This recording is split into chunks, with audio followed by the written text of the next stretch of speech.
Good evening, traveler. You have made it to the soft edge of the day, the hour when the sky stops trying so hard and the world finally agrees to speak in a lower voice. Tonight, you are not racing anyone, not proving anything, not collecting achievements like pebbles in a pocket. You are simply arriving, one slow breath at a time, at Hattusa, where dusk gathers in the seams of stone and the hills hold their ancient hush. The light is honeyed and thin, sliding along ramparts and slipping into valleys like warm water. Somewhere beyond the slope, a bird settles, and even that small movement sounds polite. You can almost feel time loosening its belt, getting ready for sleep. And just so you know, you probably won't survive this in the heroic sense. You will not conquer anything, you will not win a grand prize, and you will absolutely lose a little of your stubborn tension on the way in. So, before you get comfortable, take a moment to like the video and subscribe, but only if you genuinely enjoy what I do here. Drop your location and let me know how your day has really been. Your worries, your exhaustion, or even a tiny joy that made you smile. I'm here to truly listen and offer the most sincere, heartfelt advice I can. Now, turn off the lights. Take a deep, slow breath, let your tiredness melt away, and gently close your eyes. Let's drift together into tonight's dreamlike lands. And tomorrow morning, if you still remember, send me a message and tell me what you dreamed. You take that breath and the world obliges. The air cools as if a giant palm has moved between you and the sun. The path under your feet is packed earth and scattered stone, uneven in a way that asks for attention but never demands panic. Ahead, the first lines of the city rise out of the slope. Walls that do not posture, walls that simply exist, long and steady, following the contours of the land like they were grown rather than built. Hattusa sits among rolling hills and open steppe, tucked into folds of earth that keep secrets well. You sense it before you fully see it. A presence, a weight of lived-in years, the faint impression of countless evenings like this one. People finishing tasks, bringing animals in, counting jars, sweeping thresholds, lowering voices. There is no rush in the stone. The city has outlasted urgency, and it is not interested in your newer habit of hurrying even when there is nowhere to be. You approach the outer wall with the kind of reverence you usually reserve for mountains. The blocks are irregular, fitted with patient skill, their surfaces worn smooth in places where hands have brushed and time has rubbed. In the cracks, tiny plants cling as if they have signed a quiet lease. Above, the wall line breaks and rises with the terrain, so that the fortification feels less like a barrier and more like a long, protective arm laid across the hillside. At the base of the wall, dusk collects. It settles into corners, thickens under overhangs, pools beside fallen stones. The last light schemes the upper edges and leaves the lower courses in cool blue shadow. A gentle wind comes through the valley and threads itself around you, smelling faintly of dry grass, distant smoke, and earth that has been warmed all day and is now exhaling. From within the walls, evening sounds arrive in modest parcels. A door being set into place, the clink of pottery, reeds shifting in the breeze, a small fire being coaxed to life. The pauses between them are as soothing as the sounds themselves, leaving room for your thoughts to drift and then, kindly, to loosen. A narrow opening in the wall line draws you forward, an entrance that does not shine, does not advertise, does not shout your name. It simply waits, as entrances do when they have been waiting for centuries. As you near it, the temperature drops again, cooler in the shadow of stone. The air tastes a little different here, like dust and mineral and the dry sweetness of stored grain. You do not enter with a dramatic step. You enter the way you slip into a warm room after a long day, quietly, gratefully, trying not to wake the house. Your feet cross the threshold, and the city accepts you with no ceremony at all, which is honestly the best kind of welcome. Inside, the space opens just enough to let you breathe. The stones hold the day's remaining warmth, and the shaded passage holds the night's first cool. You are between two gentle temperatures like a lullaby made of weather. Beyond the entrance, the line of the street begins to suggest itself, curving with the land, leading toward higher ground where the last sunlight lingers. You pause, not to pose, not to collect proof, but simply to listen. The hush is not empty. It is full of routines, full of careful work, full of the steady confidence of a place that knows what it is. And while you stand there, the most remarkable thing happens. Your mind stops sprinting. It is walking now at your pace, beside you, looking around with the same calm curiosity. You let the dusk guide you forward. You drift, as if the stones have arranged themselves into a path meant for tired souls. The street ahead is waiting, the evening is deepening, and you are finally doing the simplest thing, arriving.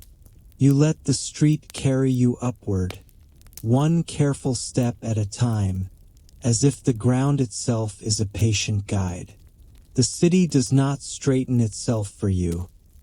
It curves, dips, and rises with the hill's old decisions. Stone borders the path, not polished, not theatrical, just faithful. As you move, dusk thickens into a softer shade, the kind that makes everything feel forgiven. Ahead, the lion gate waits in partial shadow, set into the wall like a slow exhale. You sense it before you make out the details. A narrowing of space, a quiet weight in the air, the subtle suggestion that you are about to pass from outside to more inside, from wandering to belonging.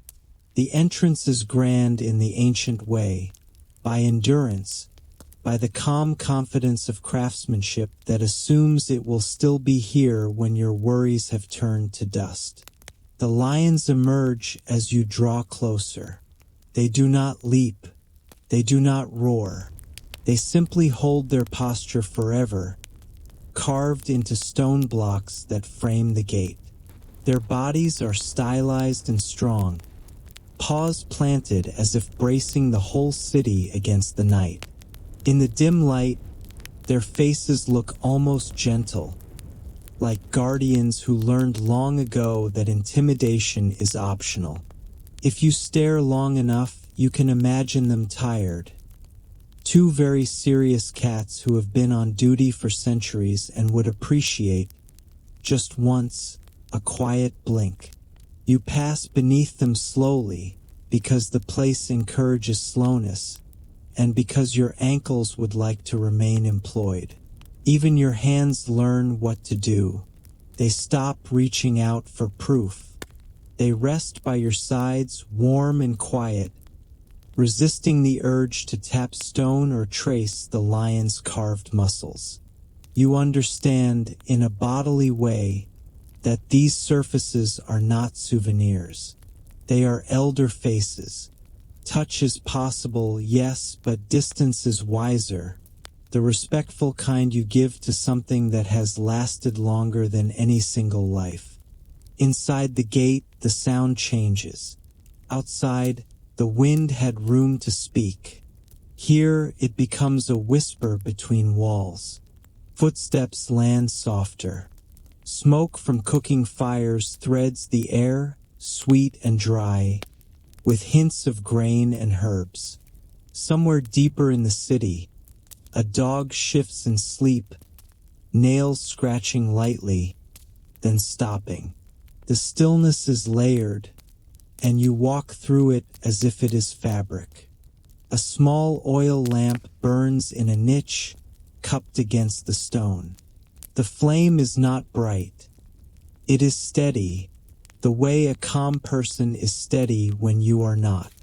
It throws a modest circle of light across the ground, and you step into that circle with the satisfaction of entering warmth. You imagine how this looks to anyone watching.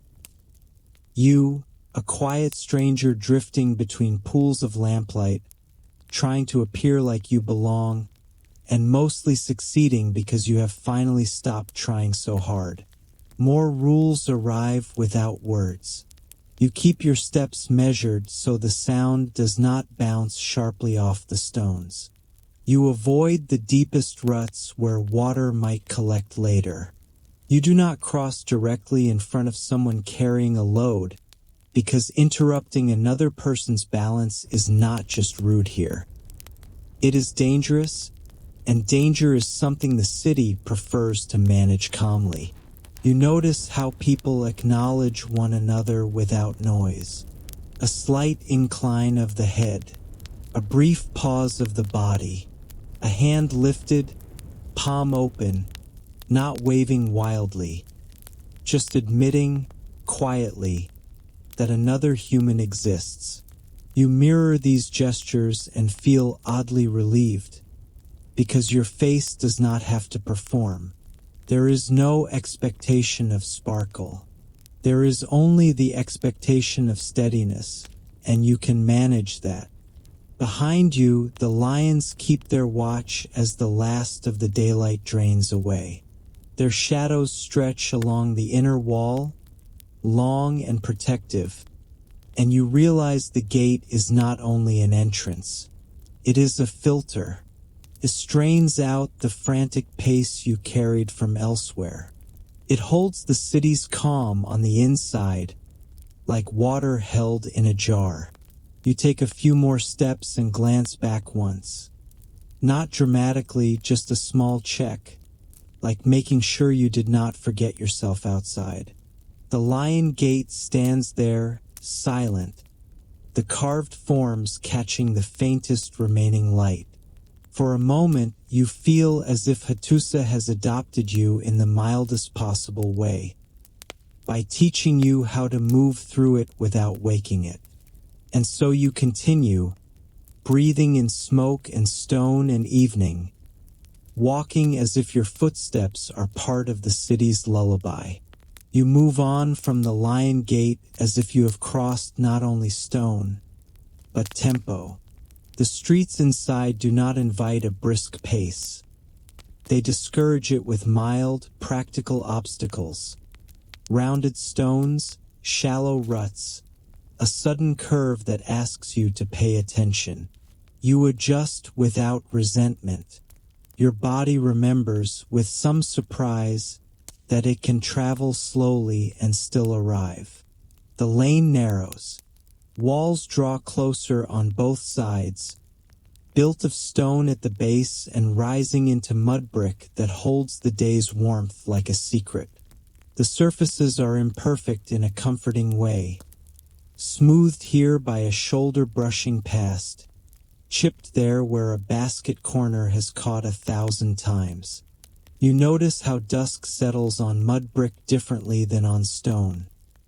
Stone turns cool and blue, while clay keeps a faint blush of sun, as if it is stubbornly proud of having been earth.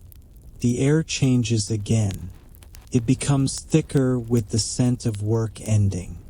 Not the sharp smell of sweat or strain, more like the soft exhale of a household that has done what it can before night. Smoke threads overhead, not in a dramatic plume but in gentle ribbons escaping from rooftop openings and low vents. It carries hints of grain and ash, of herbs warmed on stones, of something sweet that you cannot name but immediately trust. You pass close to a doorway and feel heat on your cheek, brief and friendly, like a hand waved near a flame. Inside, an oven breathes, not like a roaring fire, more like a steady animal, patient, contained. The warmth slips out in pulses whenever someone shifts near the opening, and then retreats again. You realize you are walking through a city that cooks itself into calm each evening, that anchors its people with bread and steam and slow, repeated gestures. The lanes here do not belong to grand monuments. They belong to daily life, narrow, intimate, arranged around courtyards and clustered rooms. The city's dignity is not only in its walls and gates. It is in the way these houses hold their routines like lullabies. You see storage jars set along a wall, their rounded shoulders catching a last lick of light. You see bundles of reeds or straw stacked neatly, not because someone is obsessive, but because winter eventually arrives and nobody wants a surprise. As you drift onward, you become aware that the ground is dusted with a fine layer of pale grit, crumbled clay, ground stone, the fallout of constant making. It softens your footsteps, and that softness makes you feel as though you are already halfway into a dream. Somewhere nearby, a small animal shifts and snuffles, then quiets again. You do not look too hard. This is not the hour for staring. A turn in the lane reveals a small courtyard opening. Nothing formal, just an inward pocket of space between walls. A low hearth glows there, protected from the wind. Shadows move around it in calm patterns. Someone leaning, someone lifting something heavy with practiced care, someone brushing ash aside. There is no sense of performance. Nobody is trying to impress you. That is, honestly, the most impressive thing. You keep walking, careful to stay to the side. Your modern habit might be to take up space, to claim the middle of the path as if you have a reservation. Here, you find yourself shrinking your presence in a pleasant way. You are not making yourself small out of fear. You are making yourself quiet out of respect, like taking off your shoes in a house that has clean floors. Clay is everywhere if you learn to notice it. The walls are clay. The bowls are clay. The jars are clay. Even the smell, dry earth warmed by flame, feels like clay. You pass a spot where fresh material has been shaped recently, and the scent is sharper. Damp soil, slightly mineral, a note like rain on dust. It reminds you that this city is not only stone. It is earth organized into shelter. There are signs of craft without the loudness of a workshop. A cluster of simple tools rests near a wall. A coil of rope hangs from a beam. A piece of fabric, wool perhaps, rests folded, waiting for morning. You see the faint outline of footprints in a patch of dust and imagine the day that made them. Someone crossing the courtyard with flour on their hands, someone carrying fuel, someone sweeping. Ordinary life leaves marks, and the city keeps them like a quiet archive. You approach another doorway and the scent of baking grows stronger. Grain toasted, a whisper of smoke, the faint richness of fat or oil. Your stomach makes a soft, disloyal sound, the kind that always chooses the worst moment to announce itself. But no one reacts because no one is listening to your internal announcements. You have the odd comfort of being a visitor in a time that does not care about your embarrassment. The oven's heat brushes you again, and you imagine hands shaping dough, pressing it flat, sliding it onto a hot surface. You imagine the rhythm: knead, rest, shape, bake. A rhythm older than your anxieties. You notice how that rhythm spreads outward, calming everything it touches. Even the smoke seems slower here. Even the wind behaves. As you continue through the clay-scented lanes, you begin to sense a local kind of navigation, done by smell as much as by sight. The sharpness of fresh-cut reeds suggests storage nearby. The deeper, meatier smoke suggests a larger hearth. The clean scent of dust will suggest sleeping spaces and folded textiles. Your body reads the city like a quiet recipe, ingredient by ingredient. A figure passes you carrying something wrapped in cloth, moving with the easy balance of someone who has done this every day of their life. You instinctively step aside. The figure does not speak, does not need to. A slight tilt of posture acknowledges your courtesy, and then the person continues on. You feel strangely pleased, as if you have just passed a small test without even knowing it existed. You begin to understand that in Hattusa, the evening is not an ending. It is a soft folding of the day into a smaller shape. Work narrows, voices lower, lamps awaken, meals happen, tools rest. Nothing stops abruptly. Everything eases, like a hand smoothing a blanket, and you, moving through these narrow lanes, become part of that easing. Your steps match the city's pace. Your breath matches the cooling air. The scent of clay and bread and smoke settles into your mind like a warm weight, the kind that helps you stop thinking in sharp edges. You drift on, guided by curves in the lane and the gentle pulse of hearth warmth through doorways, letting the everyday life around you lull your attention into something quieter, something steadier, something almost ready for sleep. You keep following the lane as it thins and bends, letting the smell of warm clay fade into something cooler and cleaner. The air begins to taste like stone and distance, as if the city is guiding you from bread and hearth into a different kind of necessity. Ahead, you notice a small, steady movement in the dusk. People walking with purpose, not hurried, but unmistakably committed to a simple goal: water. The street opens into a modest space where the ground is more worn, the dust more packed down, the edges polished by countless careful steps. At the center sits a well, not grand, not decorated, just a practical opening ringed with stone. It feels older than the lanes around it, as if the city gathered here because thirst is persuasive and routines are comforting. You stop at the edge, instinctively keeping a polite distance. The stones around the mouth are smoothed by hands, by ropes sliding, by jars being steadied.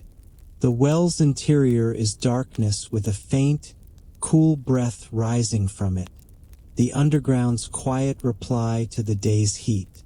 When a breeze crosses the opening, that breath turns cleaner still, carrying a hint of deep rock and damp earth. People approach in a calm order that forms without being announced. They wait with containers, clay jars with rounded bellies, leather skins that hang heavy, smaller pots for nearer households. Their bodies teach you the rules. feet angled slightly away from the center until it is their turn, shoulders relaxed, hands ready but not grabbing. Even the children who linger at the edges move with practiced restraint, as if they have learned early that water is precious enough to deserve patience. A carrier sets down an empty jar with the gentleness of something already full. A rope is looped and tested, then lowered. The motion is steady and repeated enough times to become almost musical. The rope hums against stone. When the container comes up, heavier now, the person pauses for a half-breath, letting the weight settle into their muscles before lifting it free. Nothing jerks. Nothing splashes on purpose. Around the well, small customs ripple through the group. Someone shifts aside to give space to another whose load looks heavier. A person brushes dust from the rim of a jar before it touches the rope, not out of fussiness, but out of respect for clean water. Another steadies the base of a container for someone smaller, simply doing what prevents accidents. You realize how much of community is built from these quiet assists, the kind that never become a story, yet hold a city together. Without being asked, you copy the same manners. You keep your arms close.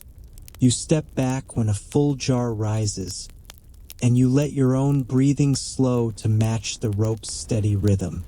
For a moment, you feel less like a visitor and more like an extra, harmless heartbeat in the circle. The scent here is different from the oven lanes. Cooler, mineral, faintly sweet with wet clay. It makes your throat feel less scratchy, your breathing smoother. You did not realize you were thirsty until the well reminded you, which is the body's way of being slightly rude, but at least it is honest. A carrier lifts a full jar and balances it with a posture that makes the task look easier than it is. The jar rests against hip or shoulder, supported by muscle and habit. You watch the tiny adjustments, the shorter steps, the gentler turns, that keep the water from sloshing too hard. Spilled water is not tragedy, but it is waste, and waste is the one kind of drama the city refuses to indulge. Another custom becomes clear. People do not crowd the mouth of the well. They give it room, as if the well itself deserves breathing space. In your own time, you might push forward for a better view, trying to touch everything to prove you were here. Here, you learn the better instinct. Be present without taking. A small cup sits to one side, ready for anyone who has walked farther than usual. It is plain clay, unglazed, and it looks as honest as the well. You wait until the moment comes naturally, then accept a small share like a guest who understands the difference between being invited and being entitled. The water is cool, not icy, with a clean taste that feels almost like silence. It slides down your throat and makes your shoulders drop another notch. The city's dust, the day's heat, the long walk through clay lanes, none of it matters quite as much after a swallow of something that rises from deep earth. You begin to sense the quiet economy of this dusk gathering.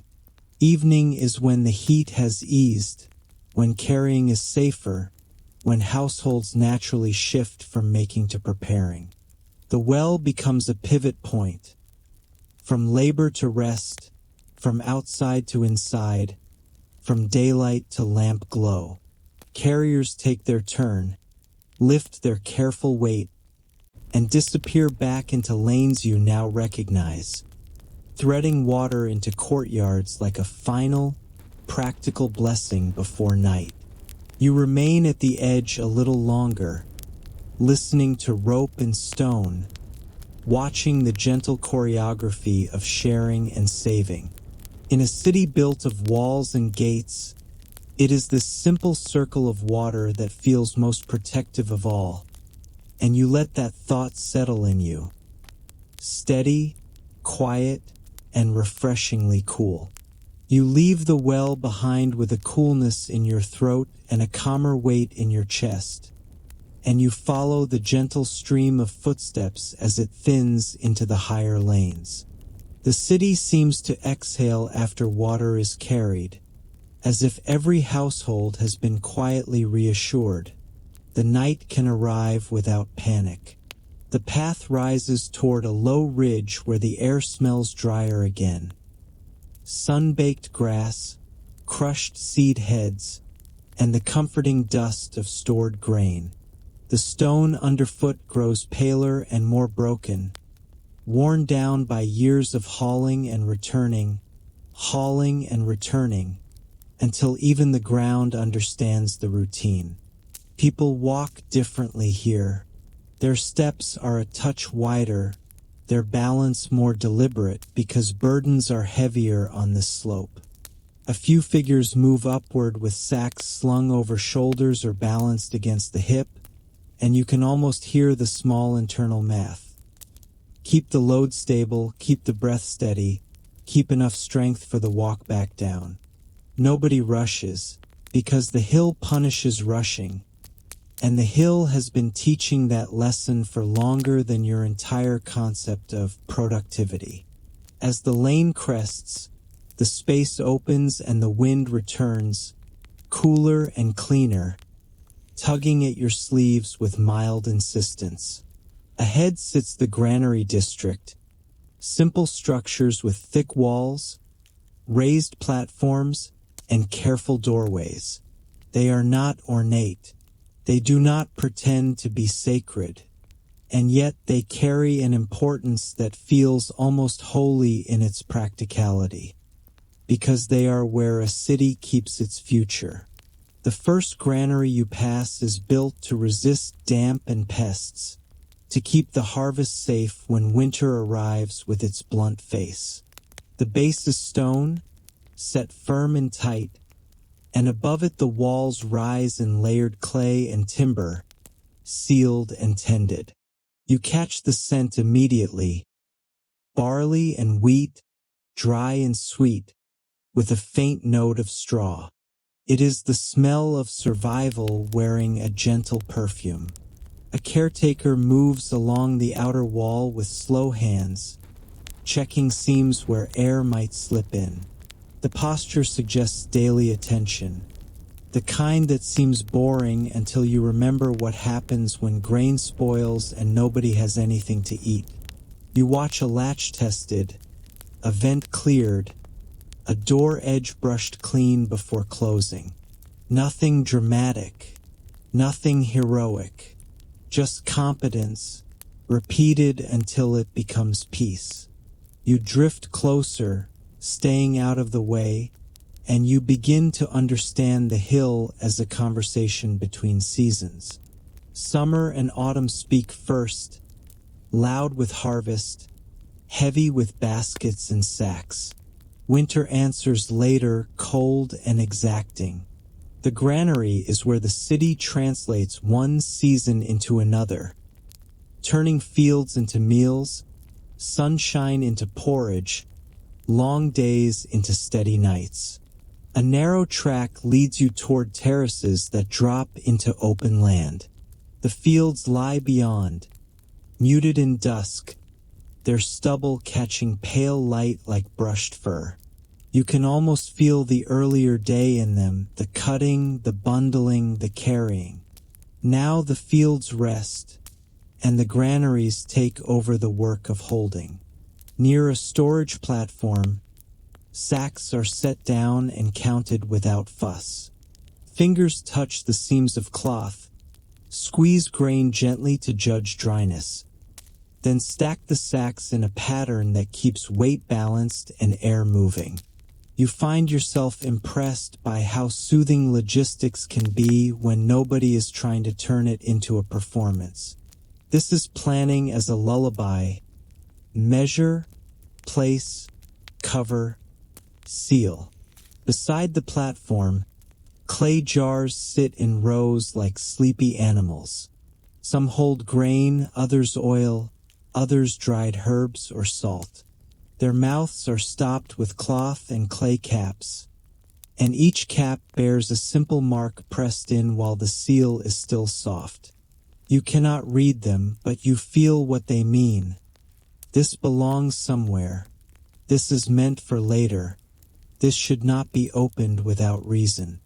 Even in an ancient city, the future is organized one symbol at a time. As you walk along the granary walls, the wind carries a sound like dry whispering. For a moment you think it is voices, but it is only chaff shifting in a basket, and you almost laugh at yourself. Your mind is already sleepy enough to imagine conversations in barley. That is fine. The city seems to approve of gentle confusion, as long as you do not trip over it. From this height, you glimpse the sweep of Hattusa, walls tracing the hills, rooftops settling into dusk, smoke lifting in thin ribbons.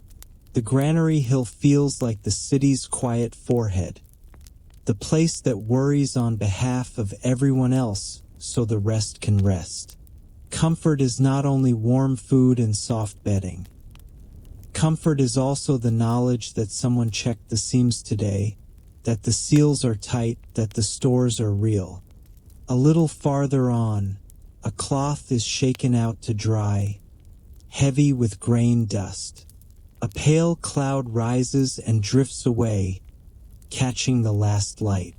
You breathe and taste the dust, harmless, earthy, slightly sweet, and it makes you think of bread cooling on a stone, of jars lined up in a shadowed room, of winter nights made smaller by preparation. You linger a moment longer on the hill, letting the wind cool your face and the barley smell settle your thoughts. Below, the city continues its evening folding. Water carried, ovens glowing, lamps lit. Up here, the future is stacked and sealed, and the night feels safer because of it. Then you turn back toward the lanes, moving downward with the unhurried grace of someone who no longer needs to pretend they are in a hurry. You descend from the granary hill with the barley scent still clinging to your sleeves, as if the wind has tucked a small promise into your clothing. There will be food later. There will be warmth later. There will be enough. The lanes welcome you back with their softer air, their familiar curves, and the hush that gathers as lamps begin to matter more than the last scraps of sky. Somewhere ahead, the city's quiet shifts again. It is subtle, but you feel it in your shoulders, the way you felt the well's cool breath before you even tasted the water. Here, the air carries a different thread. Resinous, fragrant, faintly sweet. Incense. It is not heavy or smoky enough to choke the night. It is just present enough to nudge your thoughts into slower patterns. You follow that scent the way you followed bread earlier, letting it guide you toward a precinct that sits slightly apart from the busiest lanes. The ground underfoot becomes more deliberately arranged. Flatter stones, fewer ruts, edges tidier. Even the dust seems calmer here, as if it has agreed to settle and stay settled. A boundary wall appears, lower than the outer fortifications, but still clearly a threshold. You approach it the way you approached the Lion Gate, without theatrics, with an instinctive desire to be polite. The entrance is modest, a passage that leads inward, away from household doorways and storage corners, into a space where the city seems to inhale more slowly. Inside, the courtyard opens like a palm. The sky above is now deeper blue, thinning toward black, and a few early stars look down without judgment. Oil lamps glow along the edges, small flames cupped in clay, protected from the wind. Their light is warm and patient, pooling on stones and leaving the corners softly blurred. It is the kind of lighting that forgives your face, the kind that makes everyone look like they have been kind at least once in their life. The scent of incense grows richer, layered with oil and faint ash. It does not feel like perfume. It feels like routine. Someone has done this before and they will do it again. A gentle relief settles into you, because your mind loves repetitions when it is tired. Your mind also loves pretending it hates repetitions, which is one of its more exhausting hobbies. You drift along the courtyard's edge, careful not to step into spaces that feel reserved. People move here with a different kind of intention, not hurried, not stiff but focused. You notice small gestures. Hands washed in a basin, palms rubbed clean. A cloth used to wipe the rim of a bowl before it touches the ground. Cleanliness here is not obsession. It is clarity. It says you may be tired, but you can still be careful. A basin sits near a low stone platform. The water inside catches lamplight like a held breath. You do not plunge your hands in like someone trying to prove they understand. You watch first, letting the place teach you. You see how people rinse without splashing, how they shake droplets off close to the basin so water does not scatter onto the stones. Even water in this courtyard is asked to stay calm. You follow suit when the moment feels natural. Your hands enter the cool water, and you feel the day lift off your skin. Dust from the lanes, barley grit from the hill, the faint residue of travel. You rub your fingers together slowly and notice how the simple act of washing makes you present. No grand revelation is needed. Your hands are clean. That is enough. Nearby, a small arrangement of offerings rests on a stone surface. Simple food, perhaps, and a few leaves or herbs. A shallow bowl holds something that glints in lamplight. Oil, maybe, or water kept clear. You do not reach for anything. You do not take. You simply observe the care with which items are placed, aligned, renewed. This is not greed. It is gratitude given form. A person tends a lamp, adding oil with steady movements. The flame brightens slightly, then settles back into its calm. You find yourself absurdly grateful for that behavior. Even fire here agrees to be modest. The flame does not flare and show off. It glows and does its job, like a small worker who understands the value of consistency. The courtyard stones hold warmth from the day, and the air above them cools with night. You stand between those two temperatures again, the same gentle in-between you felt at the city threshold earlier.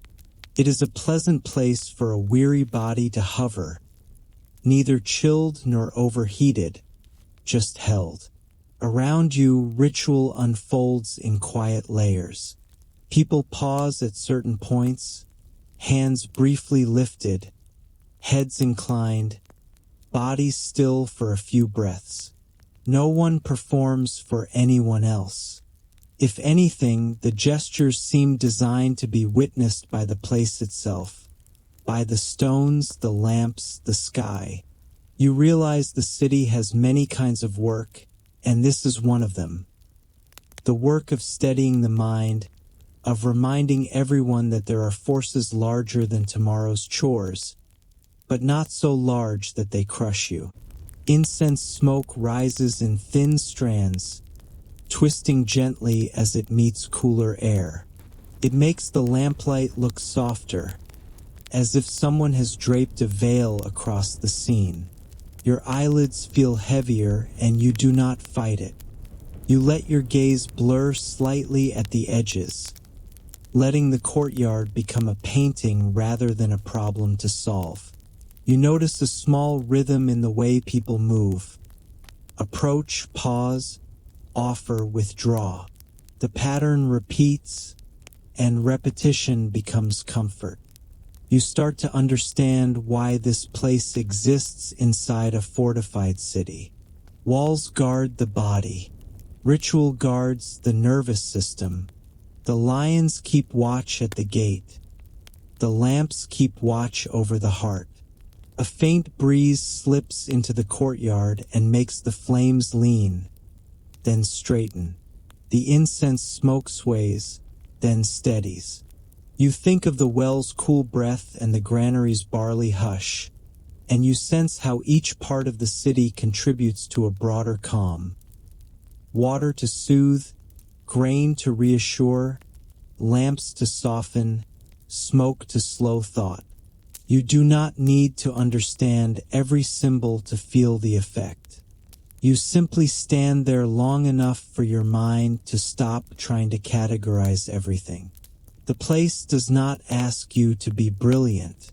It only asks you to be quiet. Eventually, your body suggests it is time to move on. Gently, not urgently. You take a last slow look at the courtyard, at the patient flames and the careful hands, and you carry the scent of incense with you like a small, invisible shawl as you ease back toward the lanes, calmer than before, as if the night has placed a steady palm between your thoughts and the edge of worry. You carry the incense-scented calm out of the courtyard and back into the lanes, and it follows you like a soft veil that refuses to fall off your shoulders. The city has grown darker now, but not in a threatening way. More like a room after the lamp has been turned down. Lamps glow in niches and doorways, and each flame seems to mind its own business, which is exactly the kind of behavior you start to admire in a civilization. The lane guides you toward a building that feels different from the hearth-warmed homes and the practical granary hill. The air here tastes drier, more mineral, as if the stone has been holding its breath all day and is only now letting it out. You notice a subtle quiet in this pocket of the city, not the quiet of sleep, but the quiet of concentration. The same kind of hush that gathers around hands doing delicate work. Inside a sheltered space, you find them, scribes at the last light. You recognize the craft before you understand it. Small lamps burn close to the floor or on low platforms, because light is precious and shadows are bossy. The room smells faintly of clay, oil, and the dry dust of old surfaces. An honest, workmanlike scent. Along one wall, clay tablets rest in neat stacks, some already dried, some still damp, their edges slightly darker where moisture lingers. They sit like small loaves that will never be eaten, which is both comforting and vaguely tragic if you're the sort of person who gets emotionally attached to bread. You drift closer, careful with your feet. Nobody here is startled by a visitor's presence. The atmosphere suggests this is a place where interruptions are absorbed with quiet patience. The scribe's movements are steady and spare. Hands hold a small stylus, wood, bone, reed, whatever has been shaped for the job. Fingers press it into soft clay with rhythmic certainty, leaving wedge-shaped impressions that catch the lamplight. Each mark is tiny, but together they become something larger than the room. A record, a promise, a memory that refuses to dissolve into rumor.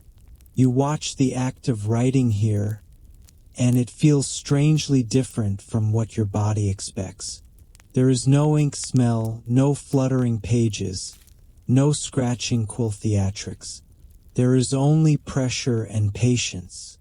The stylus meets the clay with a soft, dry tap. The hand lifts, presses again. The sound is almost hypnotic. Tap, pause, tap, like a quiet rain that never becomes loud enough to wake you. In the corners, you notice tools and materials arranged with the kind of care that comes from long practice. A shallow tray holds a lump of prepared clay, smoothed and kneaded until it has the right firmness. Soft enough to take a mark, firm enough to hold it. A small bowl of water sits nearby, not for drinking now, but for wetting fingers, smoothing edges, keeping the clay workable. You remember the well's cool breath and realize how the city's essentials thread into one another. Water becomes bread, water becomes clean hands, water becomes writing itself. A scribe finishes a line and rotates the tablet slightly, adjusting the angle so the lamplight falls across the surface just right. You can almost feel the concentration in that small movement, the way your own mind narrows when you try to do something delicate. The scribe's posture is neither stiff nor relaxed. It is balanced, back steady, shoulders low, wrists controlled. You sense how easily this work could go wrong. One careless press, and a sign becomes something else. One smeared edge, and a word loses its shape. The clay does not forgive in the way paper does. Clay remembers your mistakes. There is something deeply soothing about that. Memory here is not a floating thing. It is physical. It has weight. It dries, can be stacked and counted. It can sit quietly for generations without changing its mind. If your thoughts had to be carved into clay every time they arrived, you suspect you would think far less, and perhaps sleep far more. You consider this an excellent policy. The room contains more than new tablets. Along a shelf, older ones rest in careful rows, their surfaces paler, harder, more matte. Some are sealed with a stamp impression, an emblem pressed into a bit of clay, like a quiet signature. You do not know what each seal means, but you understand the feeling. This belonged to someone.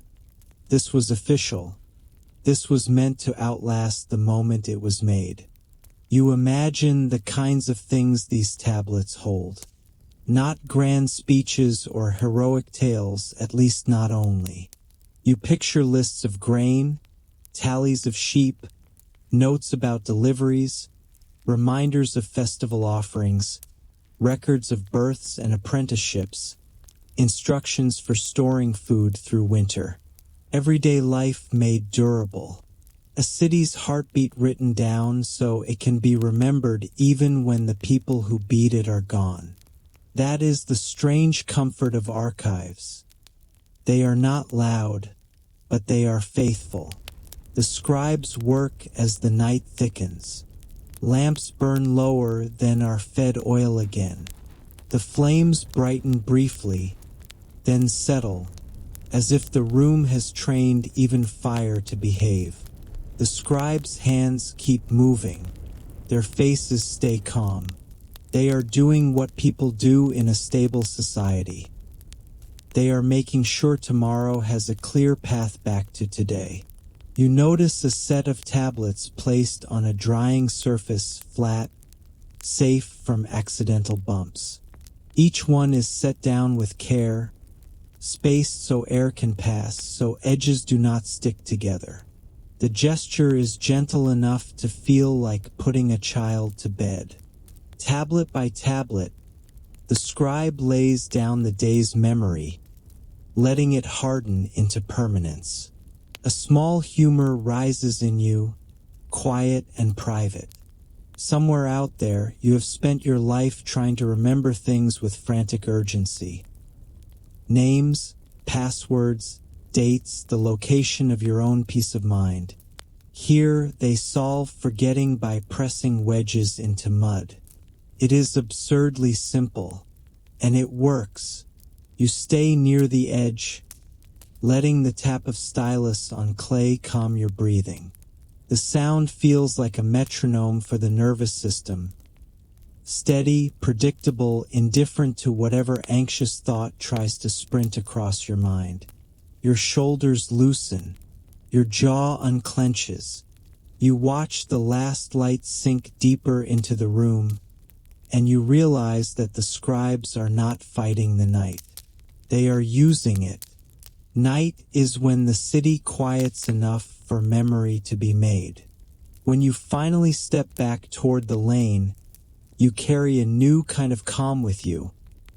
One that feels dry and solid, like a tablet resting on a shelf. Your thoughts do not have to float anymore. They can settle, stack themselves neatly, and rest. Your footsteps carry you back into the lanes with that dry, solid calm stacked inside you, like tablets resting on a shelf.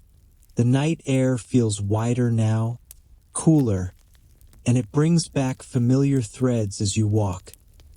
The incense veil you left behind, the well's clean breath, the barley hush from the hill. Hattusa is not one mood. It is a quilt of small, steady comforts. Ahead, a cluster of lamplight gathers at the bend of a street. Not a blaze, just a soft concentration of flames that suggests people are still awake, still finishing the day with their hands. The lane opens into a market space already half folding itself up for sleep. Stalls sit like quiet tents. Some are open, some covered with cloth, some reduced to tidy stacks of baskets and boards. A potter's corner holds stacks of bowls and small jars, fired hard and patient. Their curves catch lamplight in quiet highlights.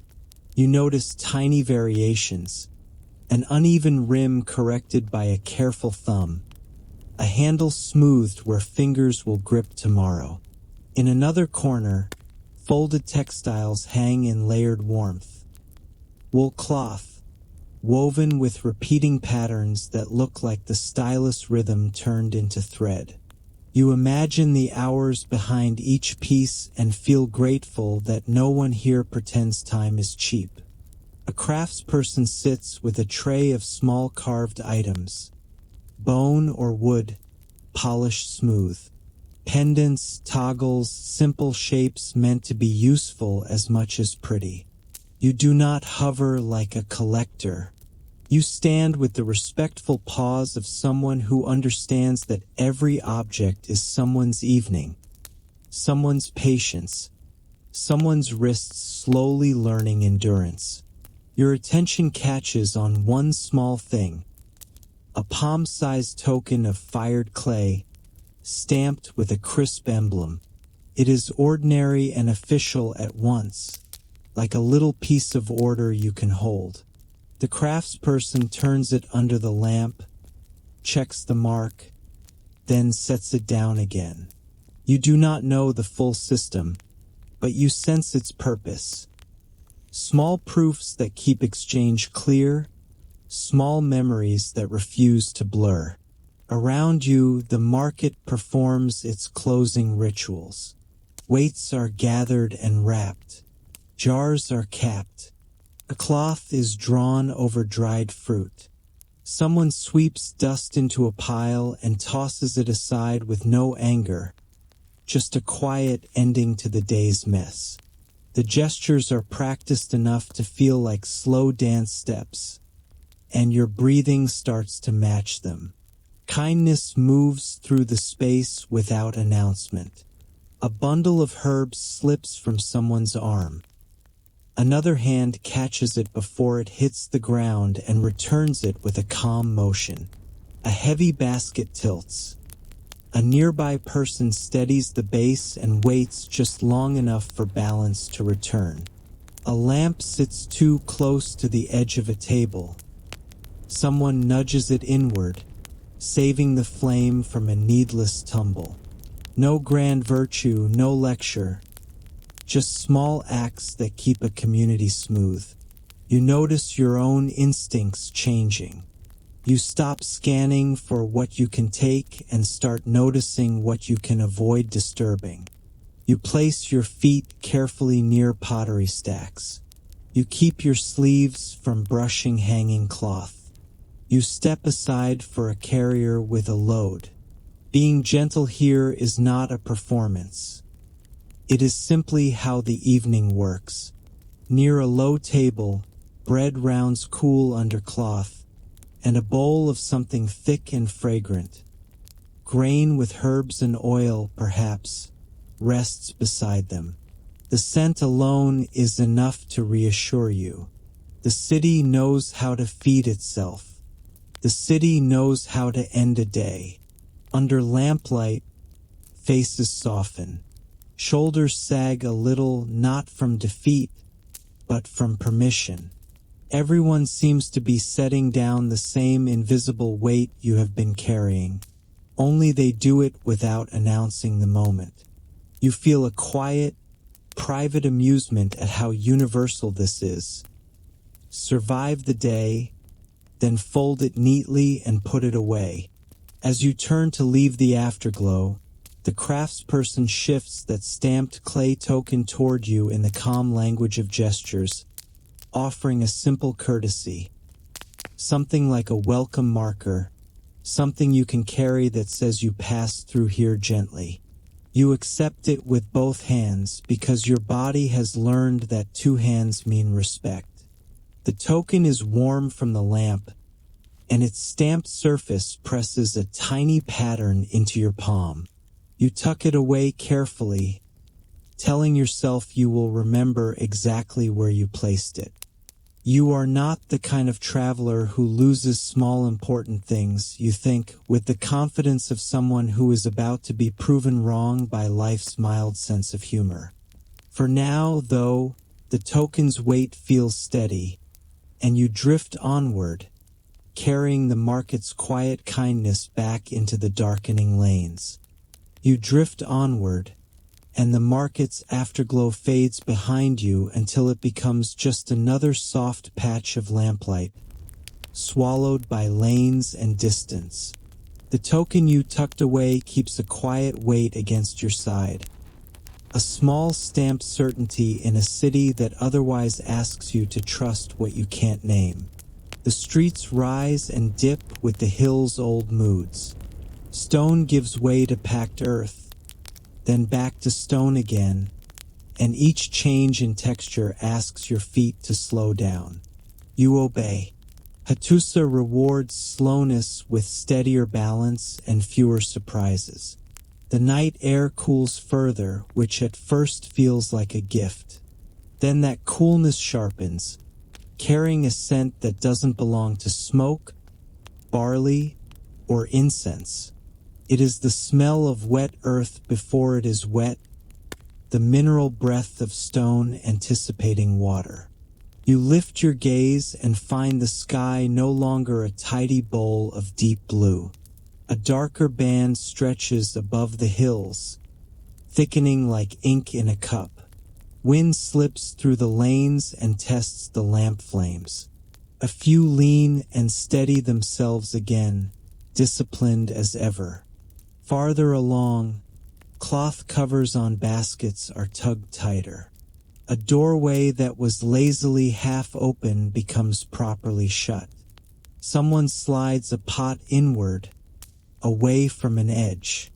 The city adjusts in small, competent motions, as if weather is just another chore to finish before rest. You begin to hear the storm before it arrives. Not thunder, not rain, just a distant hush that could be leaves stirring on the slopes or water moving somewhere beyond the walls. It is the sound of the landscape changing its mind. The wind carries a faint chill into the back of your neck, and you realize you have no roof that automatically belongs to you. You follow the lane toward a cluster of homes set close together, where doorways glow with small lamps and the walls offer protection from the breeze. The light here looks warmer, tighter, as if each household is gathering its comfort inward.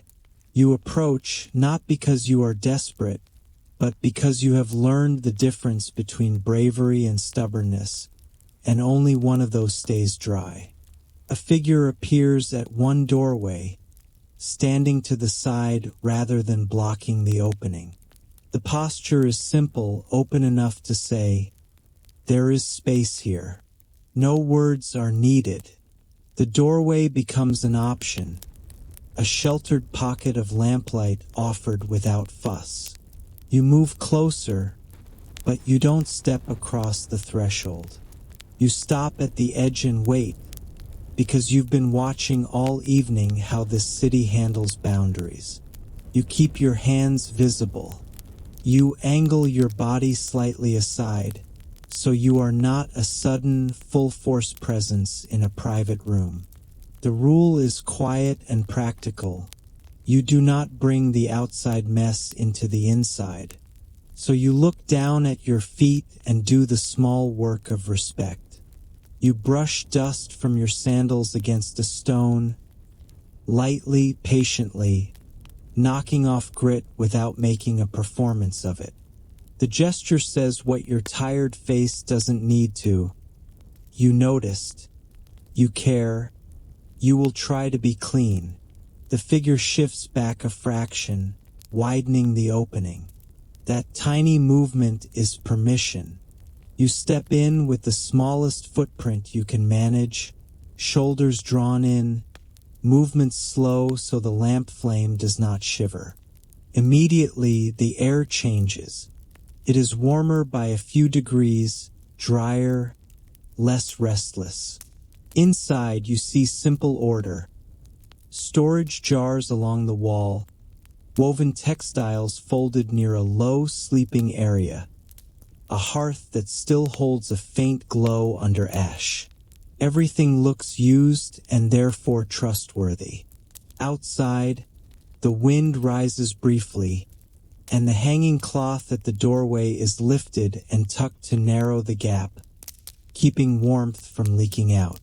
Lift, tuck, smooth, protection translated into fabric. A small dish is placed near you, dried fruit or nuts, something that waits patiently for the hour it's needed. You accept it with both hands because your body has learned that two hands mean gratitude here. You eat slowly, letting the sweetness settle your stomach. You do not eat like someone afraid it will vanish. You eat like someone who has been included. The storm arrives without theatrics. First, a faint tapping against clay, soft, irregular, like fingertips. Then a steadier patter, as if the night is being stitched together by rain. The smell of damp earth filters in, clean and cooling, and the sound rounds the edges of your thoughts. Your mind, which loves to sprint, finally finds something repetitive enough to follow without running. You sit close to the hearth's residual warmth. The lamp holds its small flame. The rain continues its patient work outside, washing dust from stone, darkening the earth, softening the city's outlines. Your shoulders drop, not because you force them, but because the body recognizes shelter and releases what it no longer needs to carry. For a while, you simply listen. Rain, a quiet shift of fabric, the low breath of a household settling into night. Nothing asks you to explain yourself. The city has given you a doorway and taught you how to enter it. Pause, clean, step gently, accept what's offered, and let the storm pass like a long, soothing exhale.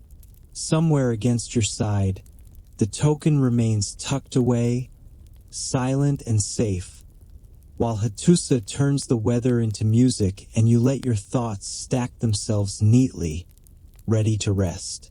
The rain keeps falling with that steady, fingertip patience, and you sit in the sheltered warmth long enough for your muscles to forget they were ever braced against wind.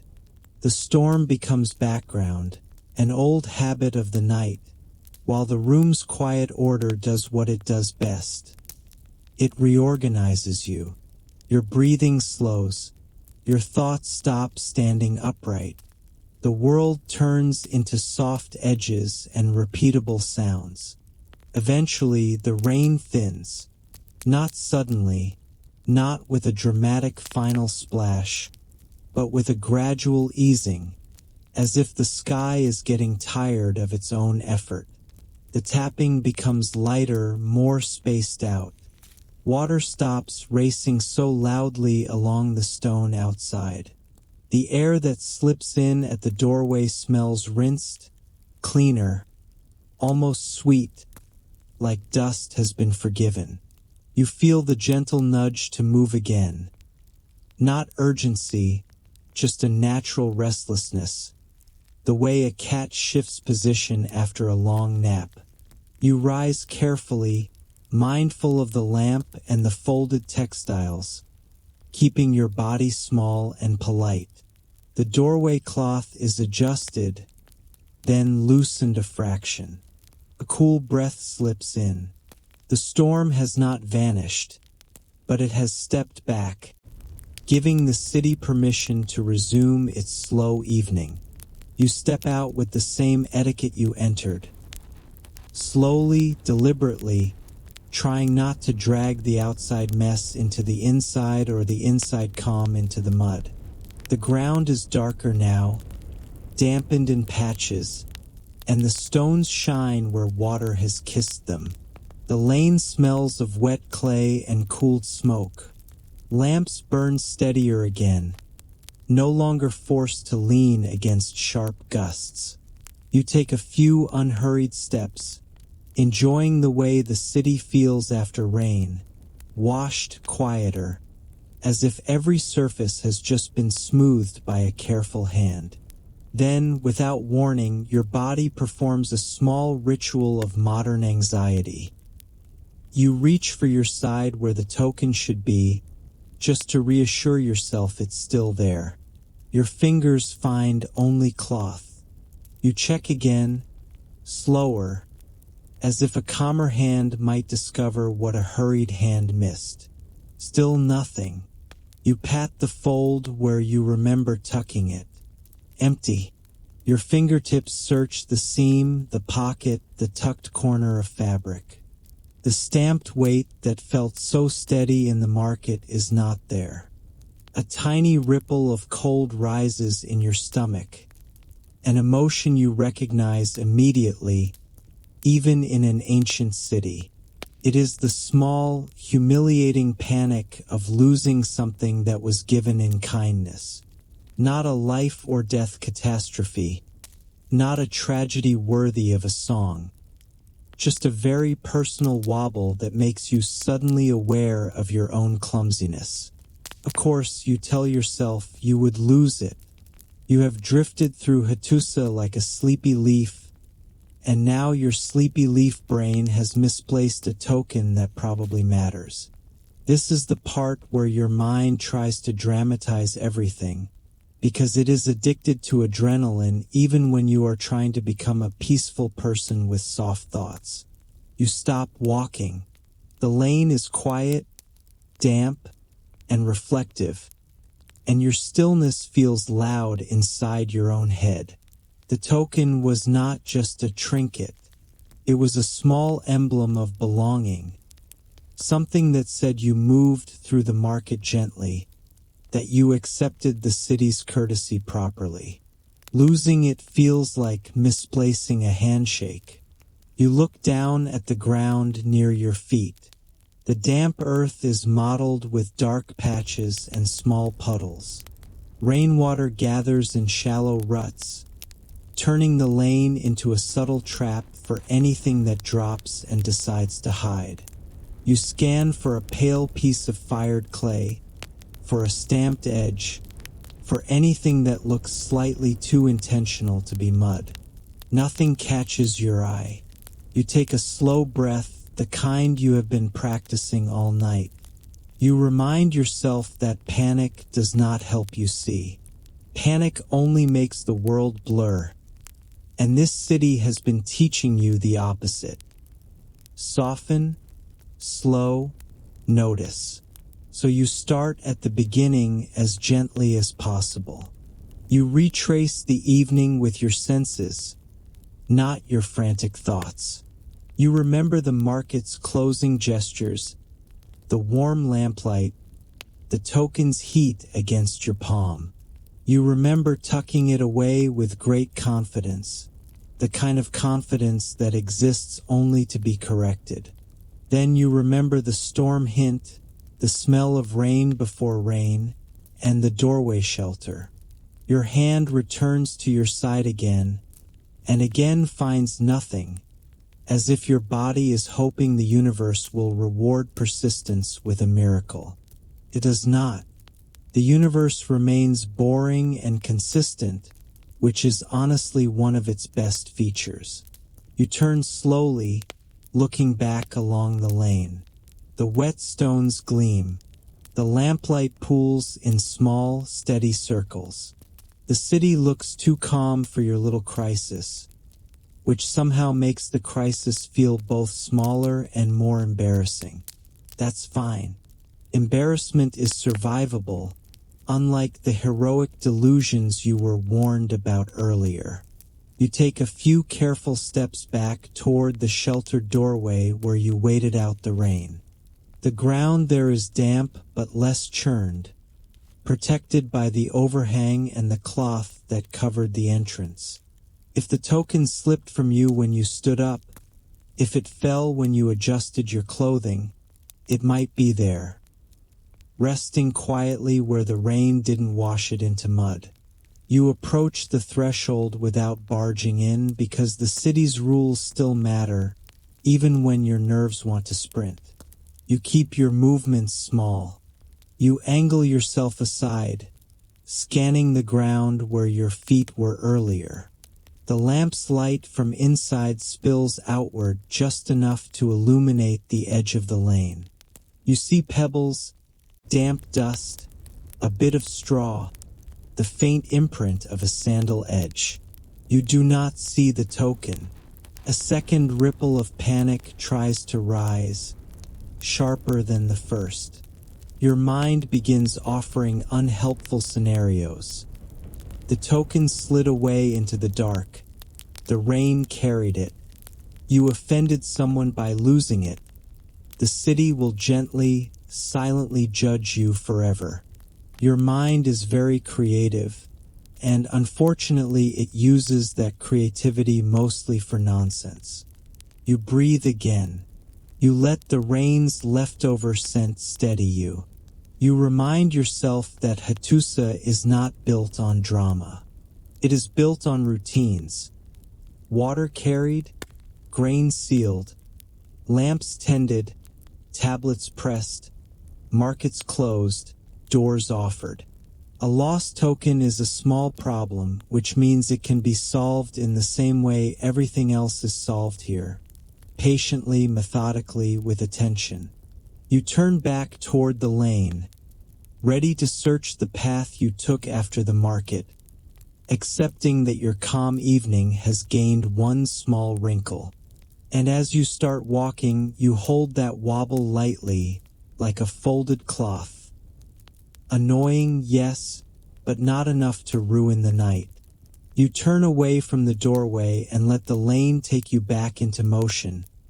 Not fast, not frantic, but with the careful pace of someone searching for a dropped seed in wet earth.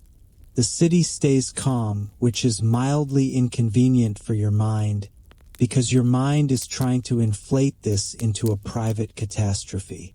Still, you have learned enough from Hattusa to know that panic makes you blind. You walk by lamplight now.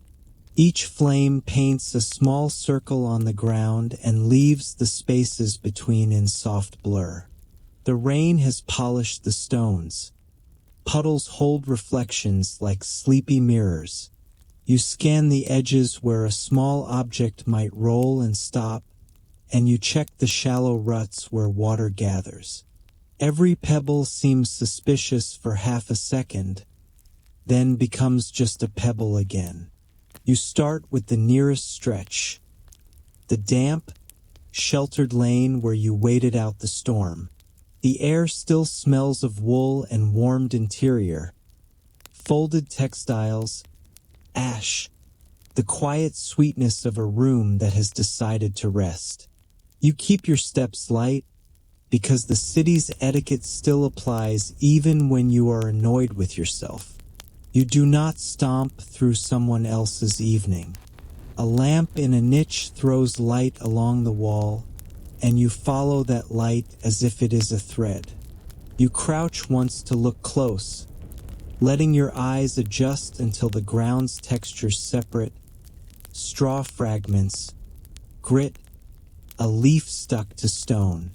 No stamped clay, no pale edge.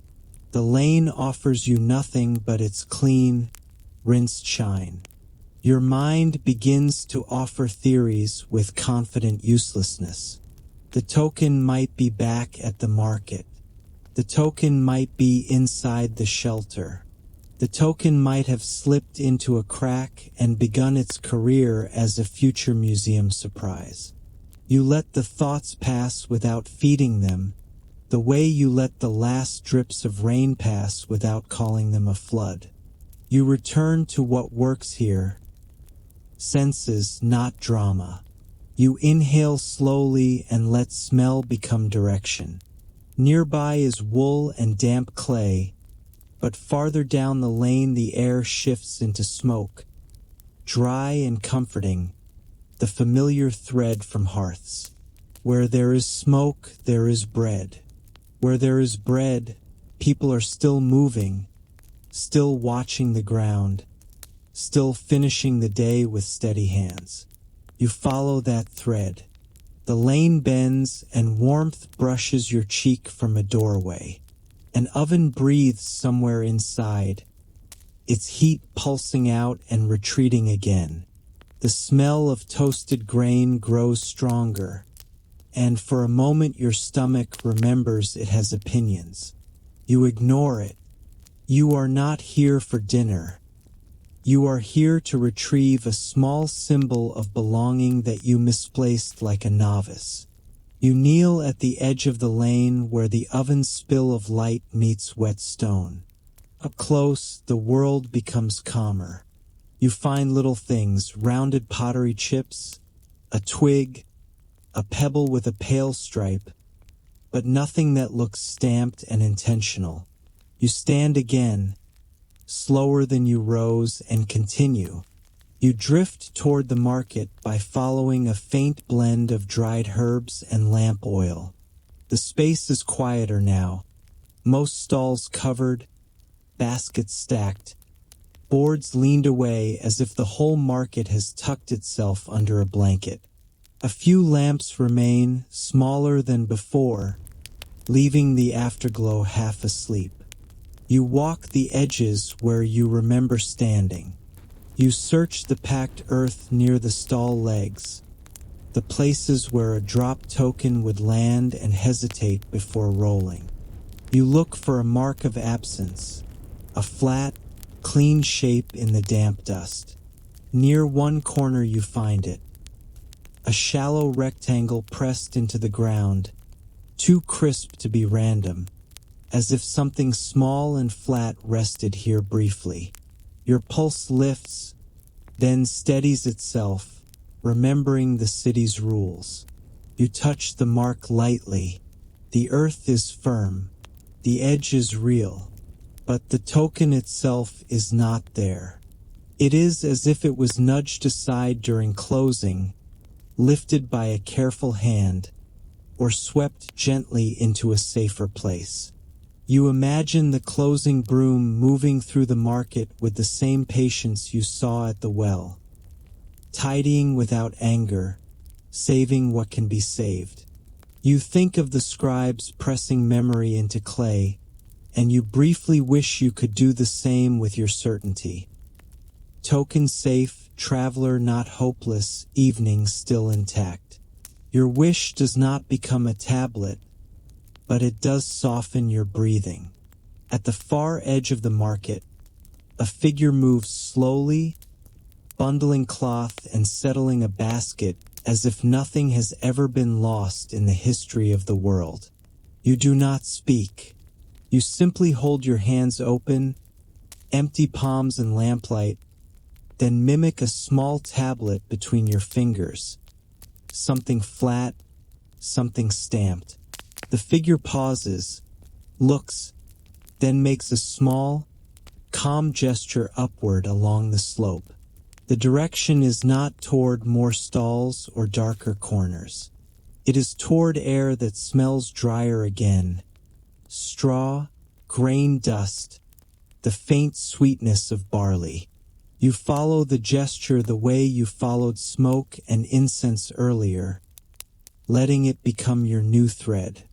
You turn from the market and begin to climb, step by careful step, lamplight behind you and the granary scent ahead. The token is still missing, but your search is no longer a circle of worry. It has become a path, and in Hattusa, paths are usually kind enough to lead somewhere. You climb toward the granary hill again, following that dry, reassuring thread of barley and straw as if scent can be a map. The lane grows quieter with height, and the wind-up here feels cleaner, as if the storm rinsed the air on its way through.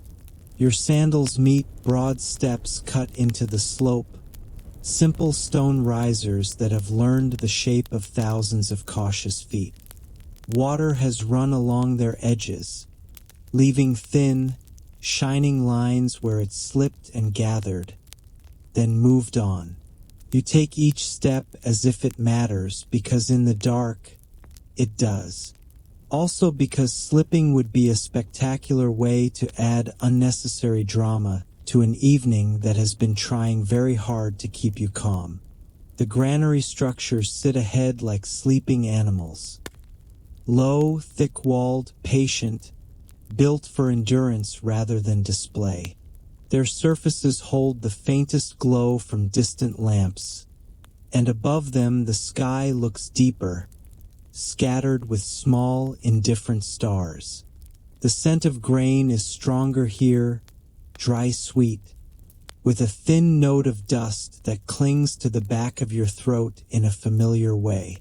A caretaker moves between doorways and vents with the steady slowness you've come to trust. A lamp is carried low, close to the ground, letting the flame paint the steps and the base stones in warm patches. The circle of light travels like a small moon, revealing textures you missed earlier. Chaff caught in cracks, pebbles washed into new places, temporary channels that guided the rain. You stop at the steps and let your eyes settle. Searching in lamplight is not like searching in day. You cannot scan and conquer. You have to look the way you listened at the well, patiently, one small area at a time. You begin where a flat token might lodge. Corners, seams, the shallow grooves water favors. You crouch, feeling cool dampness rising from the stone, and run your fingertips along a crack where straw and grit have collected. Nothing. You move to the next seam, then the next. Your mind tries to hurry you, offering the familiar urge to demand results. But the hill is not impressed. You breathe and let the grain smell slow your thoughts into something more reasonable. The caretaker makes a soft scraping sound, dragging a light brush or bundled reeds along the base of a wall. clearing away damp chaff so it doesn't cling and spoil. The motion is gentle but thorough. The lamp's glow advances with the sweeping, and the ground brightens where dust is lifted. You watch the cleaning the way you watch the market closing. Not as an ending, but as care. Then the lamp's light slides over a step, and something pale flashes for half a heartbeat. Not a pebble, not straw, a flat edge catching warmth. Your chest tightens, then loosens. You shift closer, slow enough not to kick anything into a puddle. There, wedged at the side of a step where rainwater has run in a thin channel, rests the token. The stamped face is turned downward, pressed against damp stone, as if it tried to hide from your embarrassment. A smear of mud streaks one corner. Otherwise, it looks perfectly fine. Quiet, patient, almost offended that you made such a fuss. It looks like it has taken its own small journey.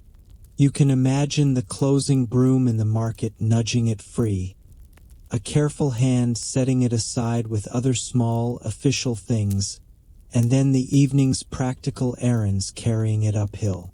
Somewhere between a covered basket and these steps, the token must have slipped loose. The rain, always eager to rearrange the world, guided it into this shallow groove and pressed it down as neatly as a scribe presses a sign into clay. Even your mistake has been handled for you, quietly, by water and stone. Relief makes you slightly foolish. You reach out, then pause, because this city has taught you to avoid sudden grabbing. You lift the token carefully between your fingers, and the coolness of damp clay meets your skin. When you turn it over, the emblem is still crisp. The stamp is still itself. The caretaker notices the shift in you, the way your body stops searching and starts holding. The lamp drifts closer, and the person's hands make a matter-of-fact gesture. An open palm, then a light tap toward the side channel where the token had lodged. The gesture says everything without words. Rain carried it, steps caught it, ordinary places solve ordinary losses.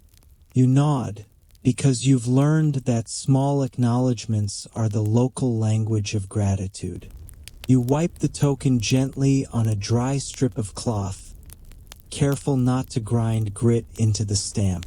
The mud lifts easily, and the clay warms in your fingers. You tuck it away again, but differently this time. Deeper, more secure, in a fold that won't loosen when you stand up. Your hand presses the fabric once, confirming the weight is there. You let the lesson settle.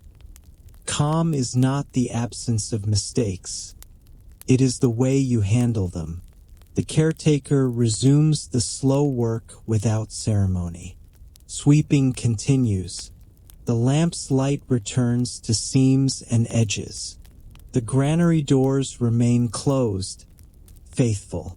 Nothing about the night changes because you found your missing piece, and that is the best kind of resolution. Practical, quiet, almost invisible. You turn back down the steps with careful feet, the rain-washed darkness around you, and your calm restored. Not because nothing went wrong, but because wrongness here is handled without noise. You descend from the granary hill with the token secured and your pride slightly cleaner than before. The city below feels quieter now, deeper into night, as if Hattusa has drawn its blanket higher. Lamps still glow, but fewer of them. Smoke is thinner. Footsteps are rarer. The rain has left the stones dark and gleaming, and the lanes reflect small pools of light like scattered coins. As you move, you become aware of another rhythm, the routine that keeps a sleeping city safe without waking it. Up ahead, along a higher path that traces the inner wall, a lamp moves steadily, not jittering, not wandering. It advances in a measured pace, pausing at intervals the way someone pauses to breathe. The motion is purposeful enough to draw you, but quiet enough not to alarm you. You follow at a respectful distance, letting your feet adopt the same calm tempo. The path rises toward the wall's interior line, and as you approach, the air changes. It grows cooler, more open, as if the city is thinning into its edges. Wind slides along the stones here and carries scents from beyond. Wet grass, distant earth, the clean bite of the step after rain. The wall itself becomes present in the darkness. Stone courses stacked with ancient patience, rising into shadow and then into star-strewn sky. From up close, you can feel how massive it is, how it holds the land in a firm, quiet grip. You think of the Lion Gate and its carved guardians, of the way the city taught you to enter gently. Here, on the wall path, you sense the city's other lesson. Safety can be routine, and routine can be calm. The lamp ahead belongs to a night watch, not in the dramatic sense of a warrior stalking danger, but in the practical sense of someone checking what needs checking. The light pauses at a corner, then moves again. It slows near a gate recess. It lingers near a section where rainwater might have loosened debris. It is the same kind of care you saw at the granary seams and the well rope, attention without performance. You drift closer, but not too close. The watch path is narrow, and the city's etiquette still applies. Do not crowd, do not interrupt balance, do not turn someone's steady job into a complicated event. You keep to the side, your steps soft on damp stone. From this vantage, Hattusa feels both larger and quieter. Inside the wall, the city's roofs settle into darkness, with only occasional lamp glow marking a household still awake. Outside the wall, the land is a broad, shadowy sweep. After rain, it smells clean and raw. The valleys hold mist like a low, pale scarf, and the hills stand dark and rounded, patient as sleeping animals.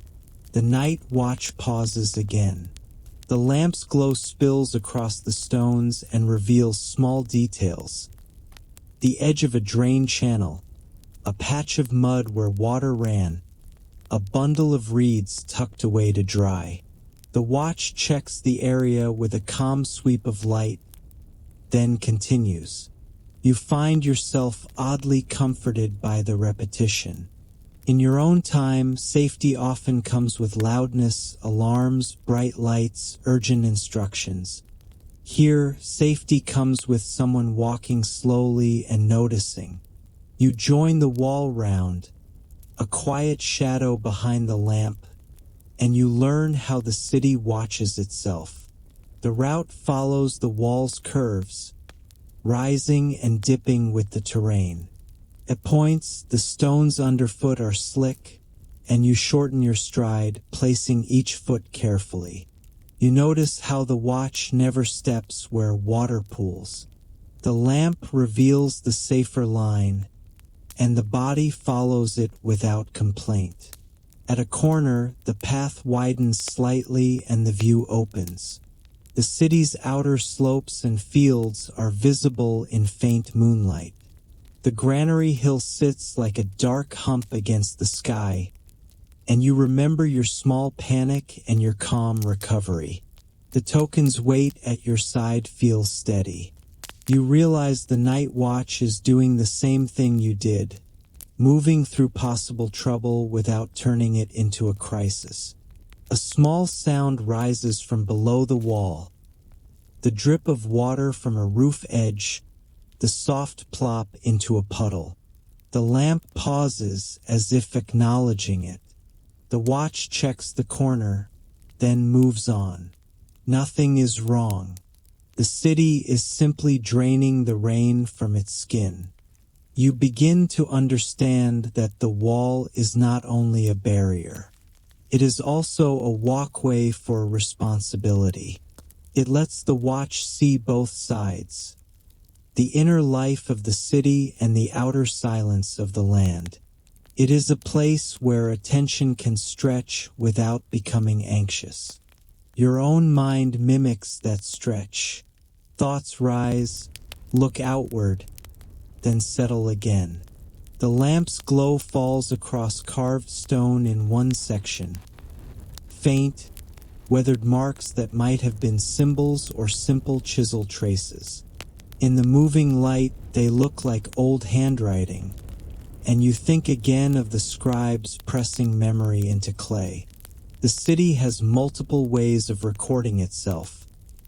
Tablets on shelves, seals on jars, and now this slow circle of lamp light along the wall, repeated night after night until it becomes a kind of living inscription. The wall round continues, and you feel the steadiness in your bones. Your shoulders stay low. Your breathing stays even.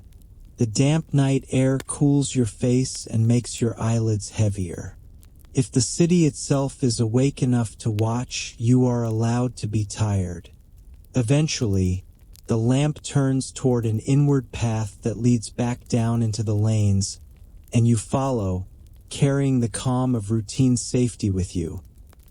The reassuring knowledge that even while you drift toward sleep, someone, somewhere, is still walking slowly, still noticing, still keeping the world from tipping too far into chaos.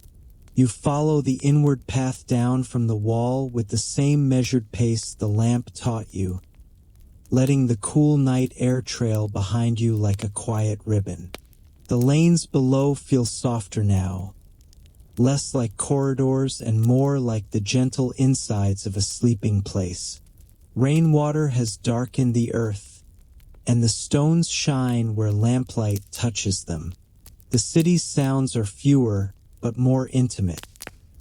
A distant scrape of a door being settled into place, a hush of cloth, a faint clink that could be pottery meeting stone with careful hands.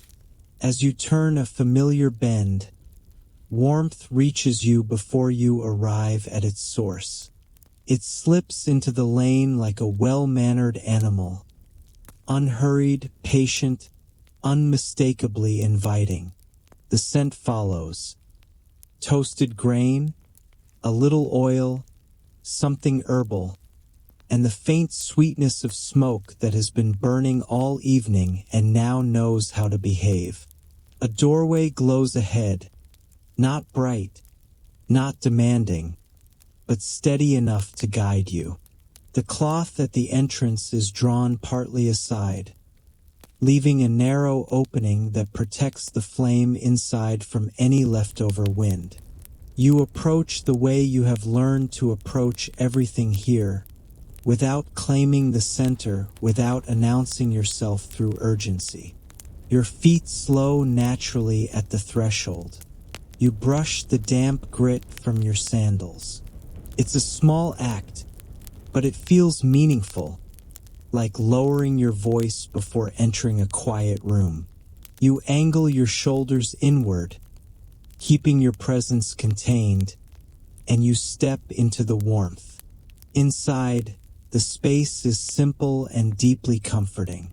A low hearth sits in one corner, its fire reduced to a gentle glow under ash, with a few embers still breathing.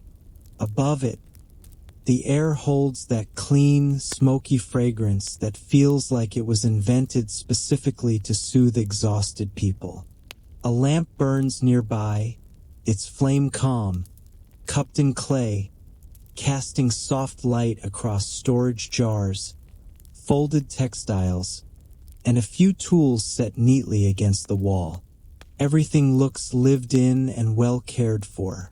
Not curated, not styled, just arranged by hands that repeat the same tasks every day and have become quietly excellent at making order feel natural. You recognize the same calm competence you saw at the well, at the granary, at the scribe's tablets. Hattusa is full of people who do important things without insisting on applause. You settle near the hearth, careful to keep a respectful distance from anything stacked or stored. The warmth slides into your skin and loosens you from the inside. Your shoulders drop. Your hands unclench. Your mind stops hovering at the edge of alertness like a nervous bird and finally perches.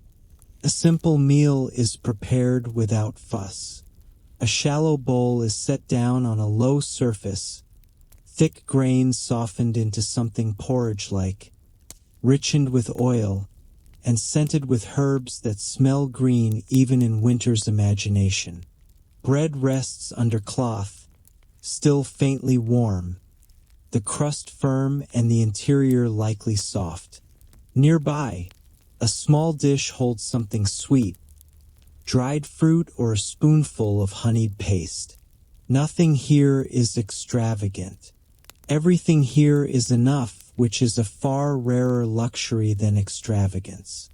You eat slowly, because the city's tempo has seeped into you. You tear bread with measured hands and dip it into the grain, tasting the toasted depth that feels like the granary hill translated into comfort. Each bite is gentle, like a reminder that you have a body and it is allowed to be cared for. The oil warms your mouth. The herbs wake a small corner of your senses. The grain settles your stomach in a way that feels almost like being tucked in. As you eat, you notice details you would normally miss when you're busy being a modern person who pretends meals are interruptions. The bowl's rim is slightly uneven, smoothed by a thumb long ago.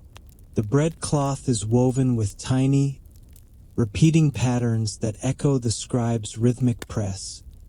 Tap, pause, tap. Only now it's thread, not clay. A wooden spoon, worn at the edge, fits the hand as if it has learned that hand's shape. Nothing is decorative for decoration's sake. Everything is shaped by use.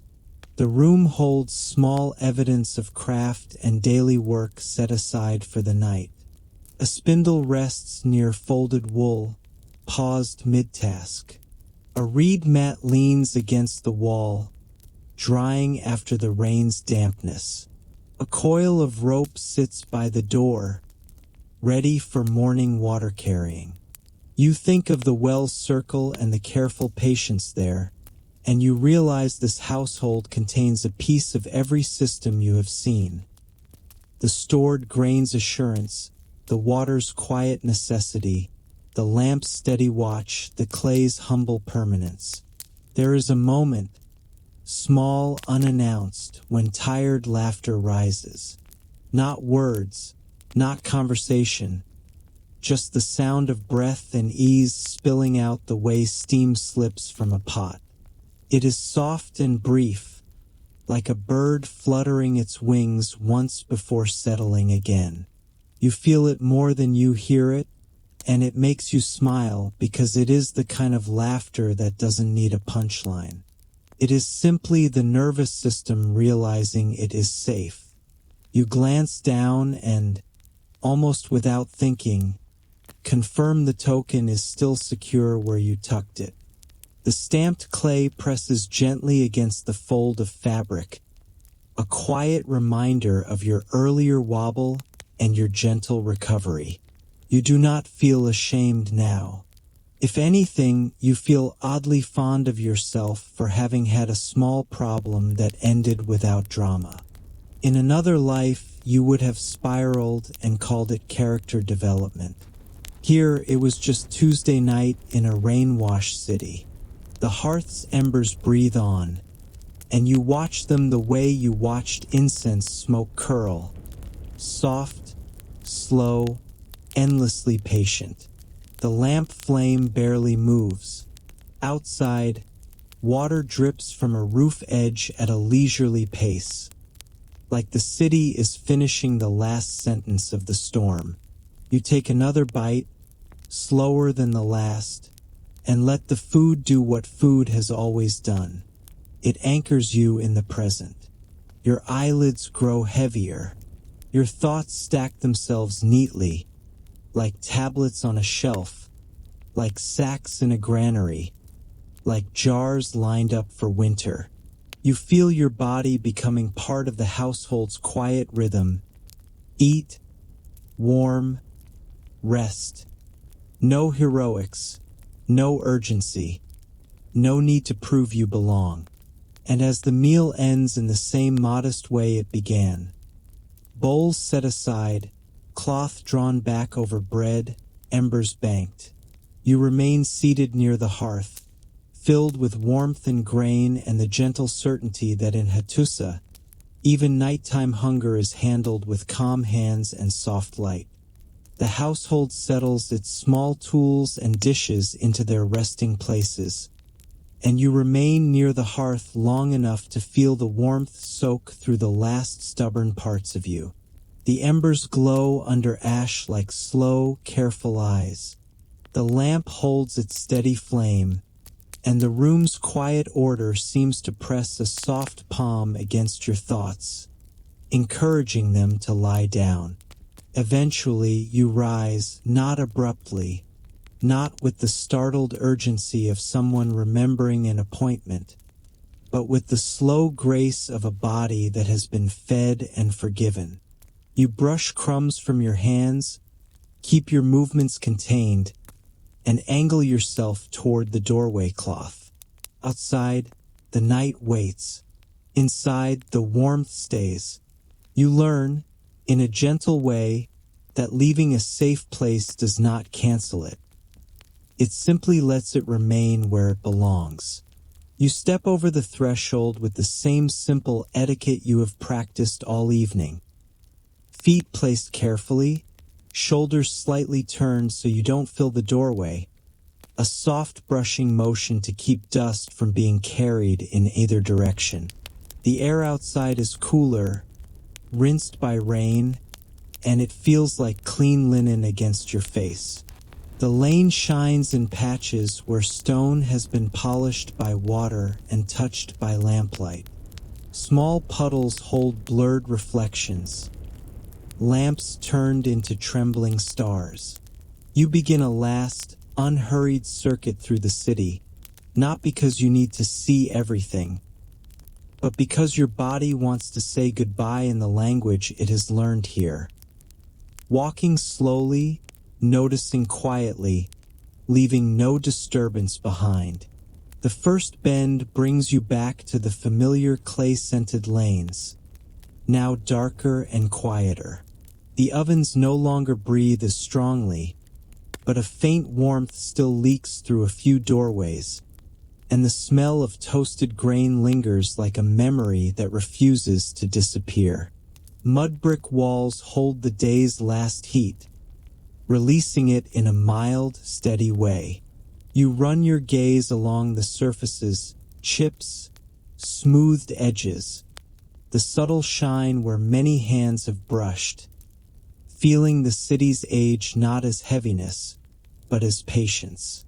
Your fingers press lightly against your clothing where the token rests, confirming it is still there.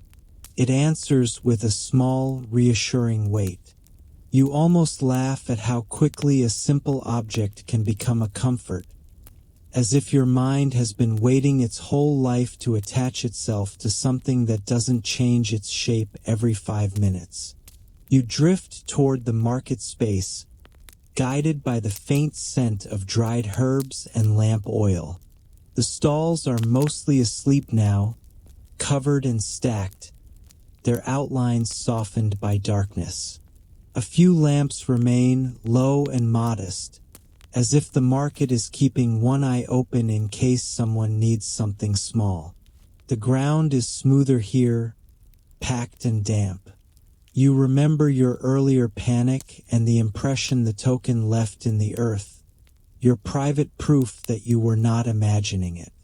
Now the space feels calm again, as if nothing was ever missing, as if the city has already filed your little crisis into the category of ordinary.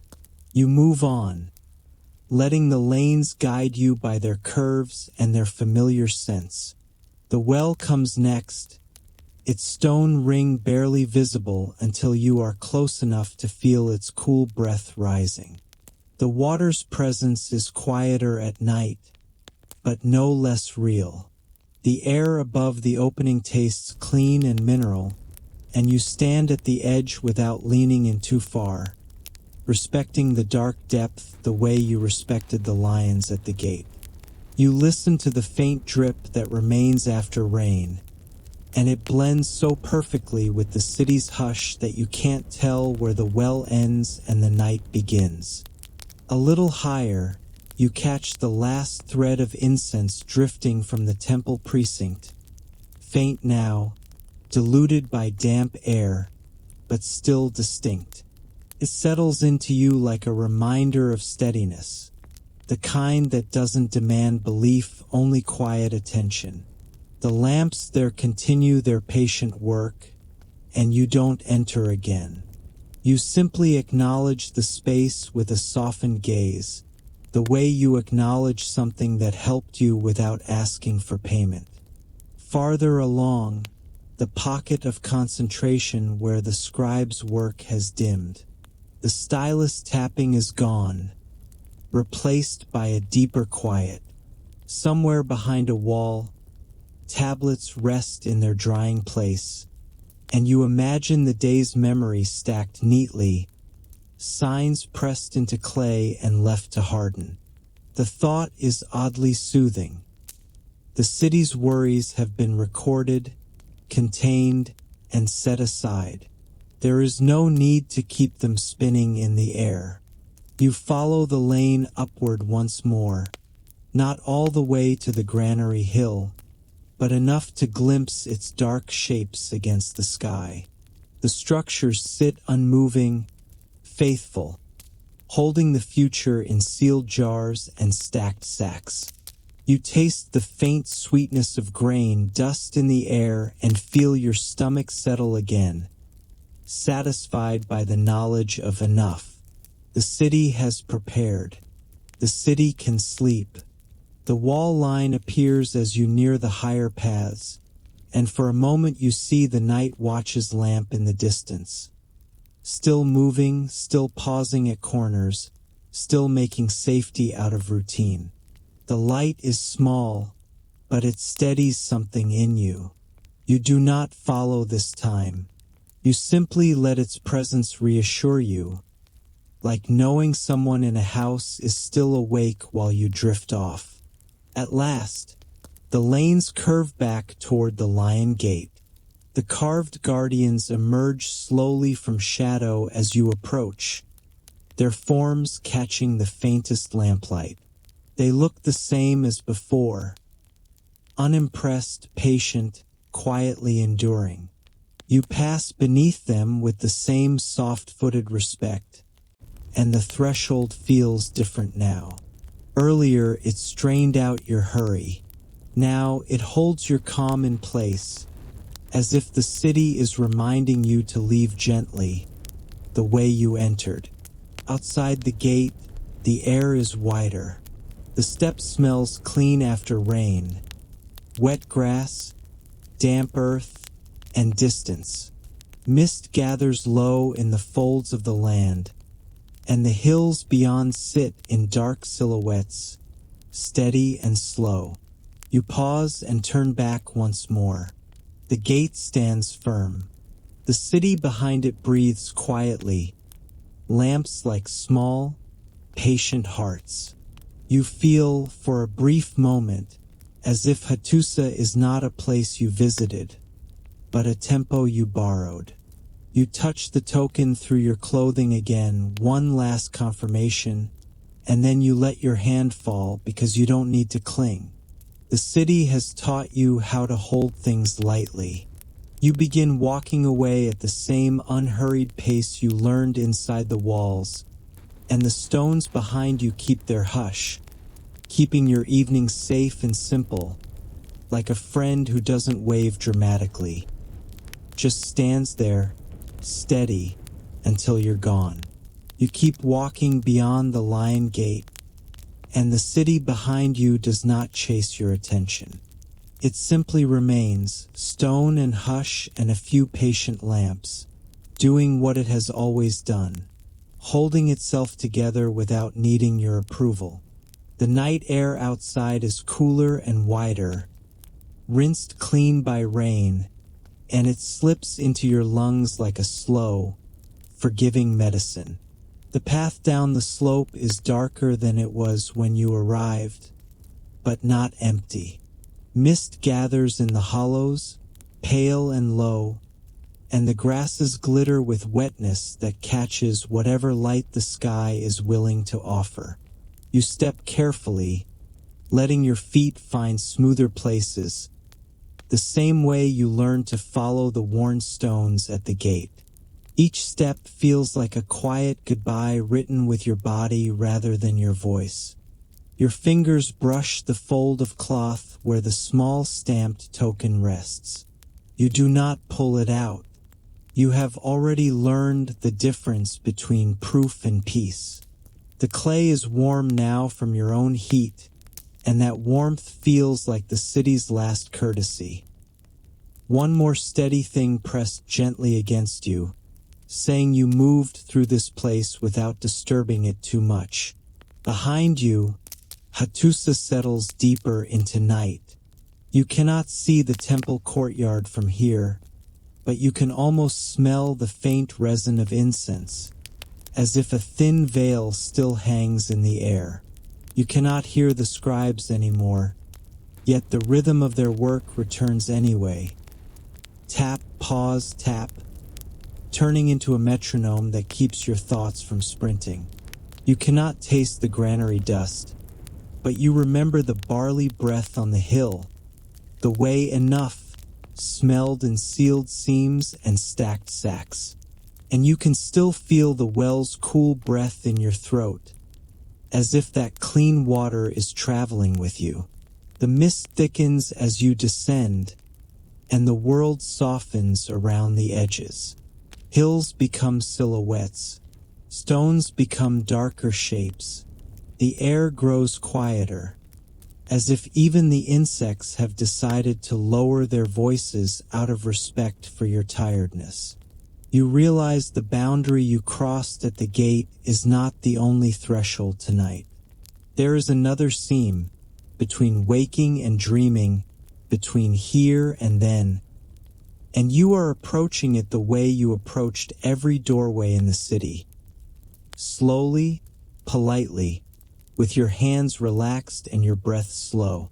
Time in this place never feels like a straight road. It feels like Hattusa's lanes. Curving, uneven, patient. You sense the gentle pull that brought you into these dusk streets, and you feel it now turning, as if a slow river has changed direction. There is no jolt, no loud miracle. Only an easing, like a knot loosening when you stop tugging. You pass through a shallow hollow where the mist is densest. The air tastes like wet earth and stone. When you exhale, your breath joins the fog and disappears, and you find that strangely satisfying. You have spent so much of your life trying to leave marks. Tonight, you practice leaving softness instead. Your footsteps mute on the damp ground, and the sound becomes smaller, like a memory being folded. You think of the storm and the doorway shelter, of the quiet etiquette you learned. Brush your feet, step gently, accept what is offered. Do not turn a simple moment into a dramatic event. You think of losing the token and finding it again on the granary steps, guided there by rainwater and routine, as if the city itself refused to let you spiral. The lesson settles into you. Problems can be solved quietly, and endings can be gentle. Somewhere behind you, the lion gate stands with its carved guardians, unbothered, enduring. You picture them without straining, two patient lions holding the city's calm in place.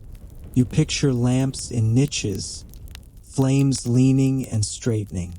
You picture bread cooling under cloth, grain bowls warmed with oil and herbs, embers breathing under ash. You picture tablets laid out to dry, memory pressed into clay so the day can rest without being carried in someone's mind all night. The images do not vanish. They simply loosen, unhooking one by one from the edges of your attention. The stones fade first, then the lamps, then even the scent of smoke. What remains is tempo. Slow steps, soft breath, steady hands, quiet kindness. You carry that with you as the mist thins and the dark becomes smoother, less textured, more like sleep. You keep walking, and without any announcement, the world shifts again. The hollow becomes just a hollow. The path becomes just a path. The city becomes a warm, distant presence behind a curtain of time. You do not force yourself to hold on. You let it recede the way you let embers bank for the night. Covered, protected, still alive beneath ash. When you finally pause, it is not because you have reached an obvious end, but because your body recognizes completion. You stand in the cool night air and offer your goodbye the way Hattusa taught you. Quietly, without spectacle, with gratitude that does not need words.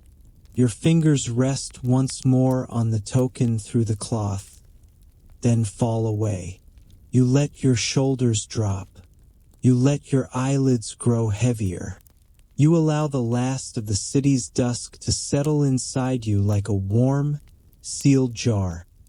Kept safe, kept warm, ready to be remembered. The night holds you the way a hillside holds mist, without gripping, without asking you to do anything clever. You breathe in, and the air feels smooth, like clean cloth drying after rain. You breathe out, and whatever was sharp inside you softens, as if it has finally found a place to sit down. Somewhere behind the curtain of time, Hattusa continues its quiet work. The well keeps its cool breath. The granary keeps its sealed sweetness. The lamps keep their small, obedient flames. The tablets keep their pressed memory. None of it hurries, and that calm gently settles into you. You let your steps become slower until they are almost not steps at all, more like rocking.